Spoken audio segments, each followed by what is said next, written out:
Good evening, good afternoon, good morning, everybody, ladies and gentlemen, boys and girls. I'm here in Georgia Studio in New York City. It's a rehearsal studio primarily. I think it's going to become a recording studio one of these days, but it's between 71st and 72nd on Broadway in New York City. Today's show is going to be largely about raising a young musician in the family, hopefully a talented musician. But first I wanted to do a few things just to mention. First of all, I'll play a little bit of music so that if you wanted to hear some music, you can hear the music and then turn me off and go do something else. You don't have to wait for that, because I do want to speak a little bit more than play, but here's a little bit of something I was thinking of lately. Let's see.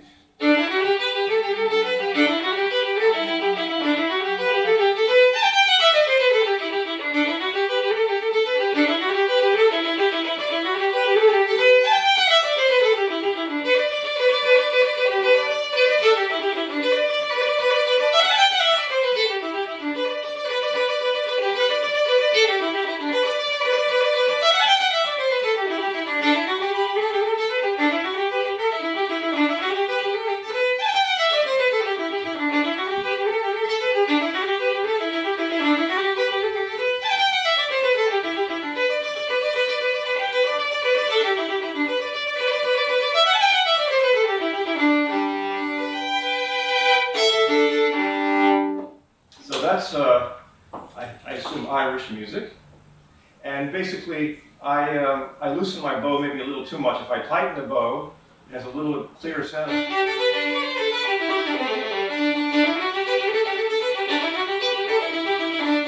Might be a little clearer, but I like to have my bow kind of loose today, just so it's less bouncy. Also, that's called the diddly. It's sort of Irish music, and sometimes it's repetitive. Usually the first melody will play maybe 2 or 3 times, and it goes into the second section. So in this particular song, it starts off, repeats, and to repeat again.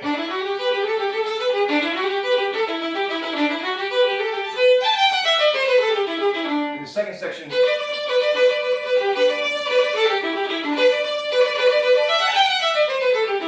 again. So I forgot what this sort of general tradition is, but sometimes you play the same melody twice and then go on to the next melody. Sometimes it's a third melody, and you do it 2 or 3 times. I'm not Irish. It doesn't mean I cannot play Irish music, but it's not exactly authentic, and yet I get to do that. One little point I'll make is that the classical violinist can use a full bow, like.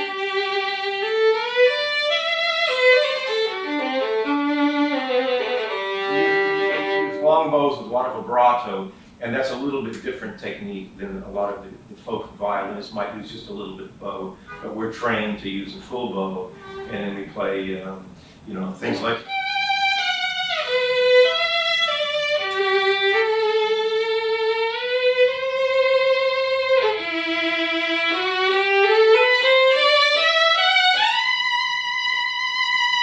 That kind of thing.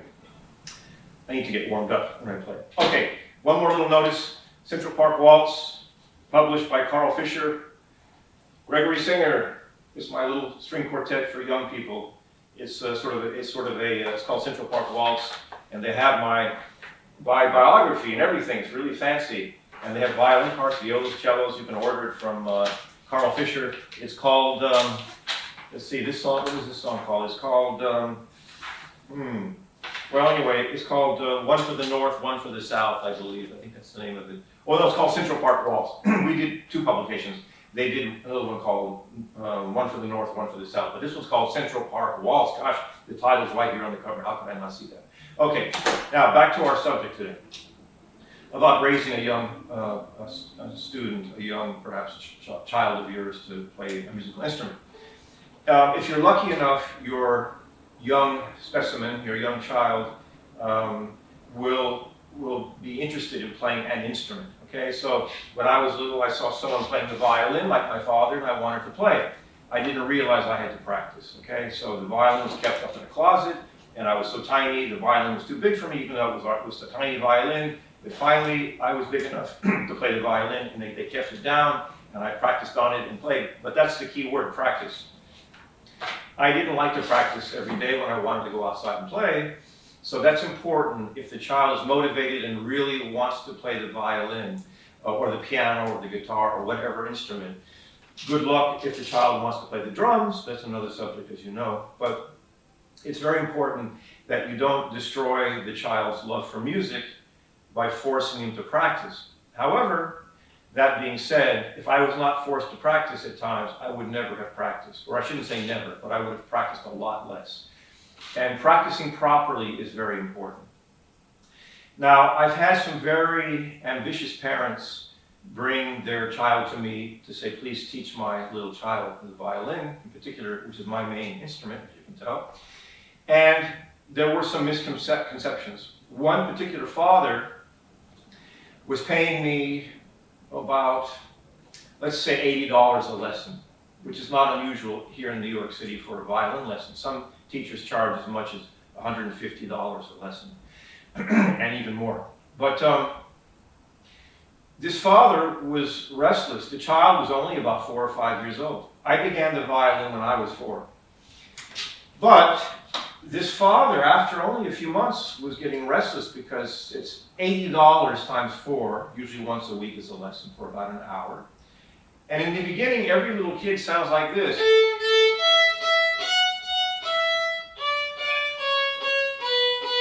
Right? And that's how he sounded a month and a half later, although he made some progress.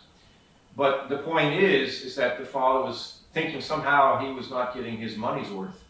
And I told him, this is not a one-year project. A 4-year-old child is not going to sound like much after even 1 or 2 years. He's still going to be basically, or she will be a 4-year-old or a 5-year-old or a 6-year-old child.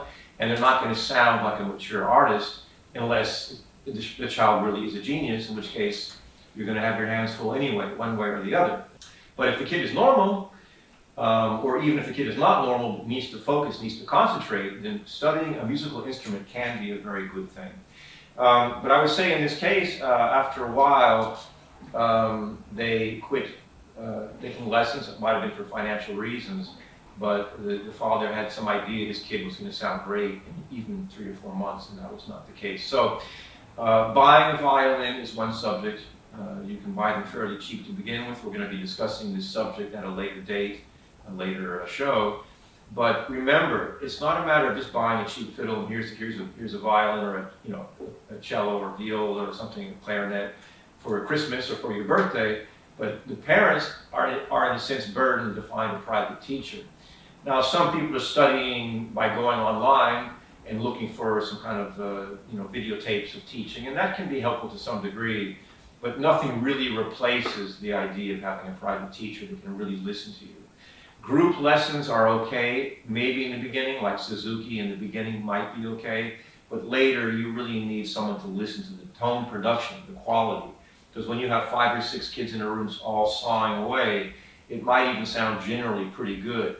But when the young person is really alone with the violin, there needs to be all kinds of things. And I don't mean to scare you away, but holding the violin has many joints and aspects. There's the wrist, there's fingers, there's an elbow, there's shoulders, there's chin rest, and there's positions, how to hold the thumb, and how to do vibrato, where to place the thumb, and intonation, and rhythms, and bow, string crossing. So there's a lot to go on. Now, if a student is practicing hours and hours a day like this, it's very bad. If a student is practicing properly, maybe the wrist should be here, not here. But if they're practicing badly, it's not going to help their future playing. And they may end up playing with just a little bit of bow, some little bit of folk music, which is nice if they enjoy that. But to be able to pull a long bow and use vibrato and play some classical music would be really a nice opportunity to expand their musical vocabulary, etc. Back to the young child. So if you understand that, I think it's not good to talk down to a child. Even a young child, even a bit restless, should be spoken to with respect, like a young adult, like a young person, and explain. I kind of avoid the word adult because I don't know what it means exactly, but what I'm saying is they're very high, instinctively, they're very sharp, they know exactly what you're saying, what you're trying to explain to them. Now, I would tell a student, listen, when I was young, I was a bit restless, more so than now. I didn't want to practice, so I understand how you feel. But learning to play an instrument is like learning a language. It takes time. It takes consistent practice to build a vocabulary, so to speak. So the young person who's restless and wants to play outside or watch TV has to be understood that it will be an advantage in the future to play greater music, better music, and to show off for friends. If they have an instrument which is portable, they can play at campfires or take it with them on the road around the world. They can meet people in many countries like I did playing my violin. This has been a great ticket to travel the world and meet people. It opens a lot of doors. And I had a mother which you would call a tiger mom, very aggressive. She happened to be an Asian woman, which is sort of where I think a lot of the stereotype comes from, you know.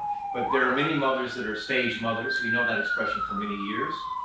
And basically, it's when someone is being perhaps a little bit overly pushy, and sometimes even within the violin lesson, the parent will be pushing the teacher to do this, or interrupting the teacher, telling the student to raise the violin up or something. And I was saying, please, it's okay, I noticed, but I want to develop my own rapport with the student to some degree. And if the student's doing something else, you don't want to always say stop and raise the violin up and do this and change your bow. I mean, sometimes you want the young child to have some fun, to enjoy, not to feel pressured, not to feel like they have to be perfect.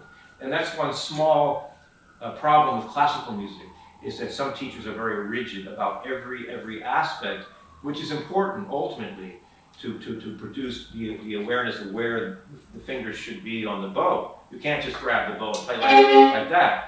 So, however, it takes the pleasure away. So sometimes the teacher should play well, if possible, so the student can hear the teacher playing, but basically playing some kind of, I don't know what they call them these days, but at least playing the radio still exists, but if they call them CDs or DVDs, or they don't call them records, that's for sure, but play the music, sometimes they hear nice melodies, then maybe one can play it on the violin or the piano or something, so the child hears that you can make that melody on their particular instrument that they are playing.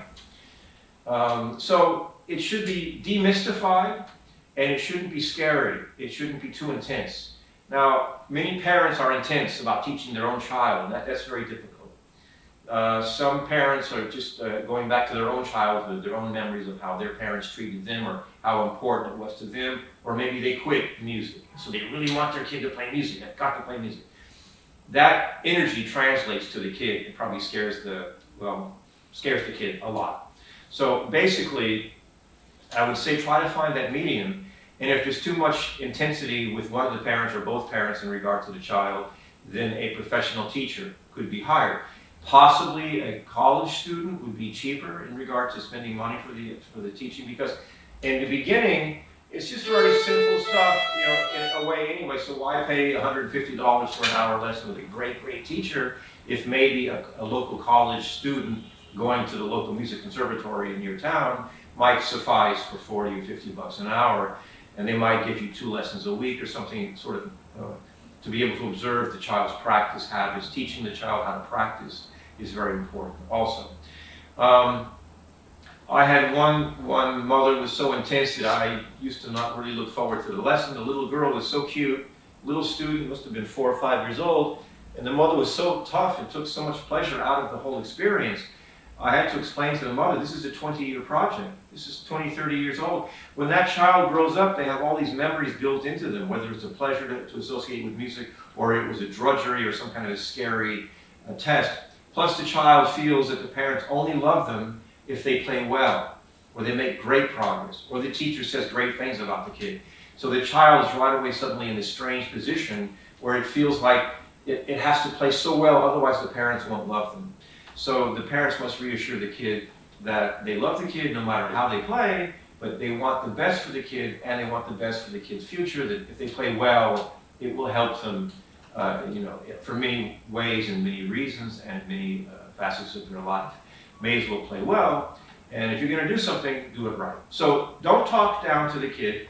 Don't make the kid a baby and play too many silly games, but let them understand it will take some work to make progress, and let them know it will get easier. If they think it's going to be difficult the next 20 years, they're going to do anything they can to escape. So be sure that you let them know that it will get easier, just like speaking. First you learn your ABCs, you have to learn how to read, it was a pain in the ass, but finally you can read pretty easily.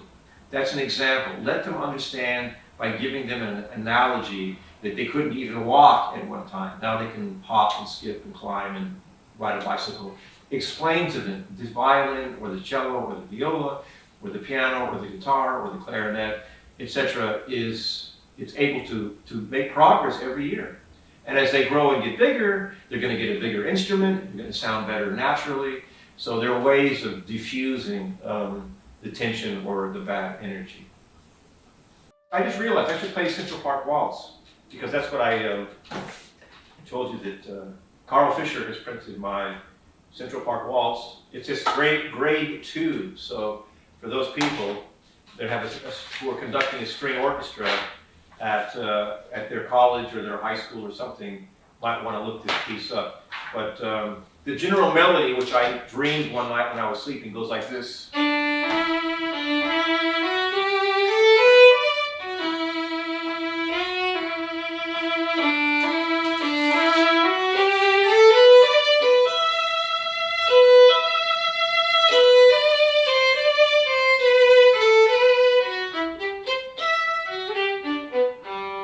The second part of that melody goes this way.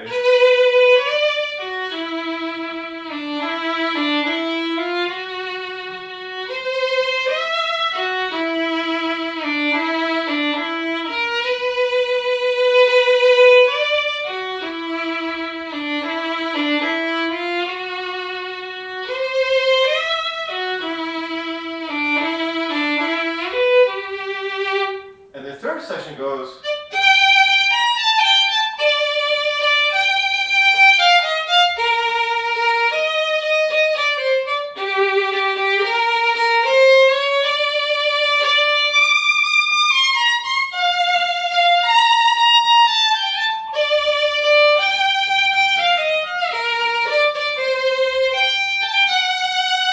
And then what? You guessed it, back to the top.